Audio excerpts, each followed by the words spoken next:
आज अनेक विषयावर चालू असलेली चर्चा आपण टी व्हीवर किंवा इतरत्र पाहतो, ऐकतो.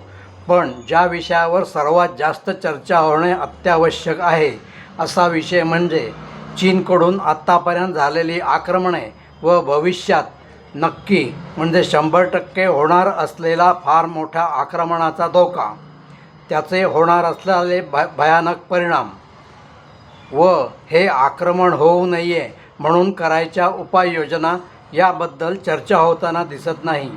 याचे मुख्य कारण म्हणजे केंद्र सरकारमध्ये पदावर असणाऱ्या व्यक्ती म्हणजे पंतप्रधान, संरक्षण मंत्री, गृहमंत्री किंवा सरकारमधील कोणीही मंत्री या विषयावर बोलायलाही घाबरतात.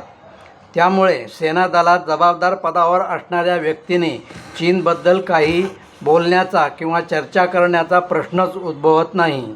आणि हे दाखवून देणारी काही वक्तव्ये आपण पुढील माहिती सत्रात पाहू. जय हिंद.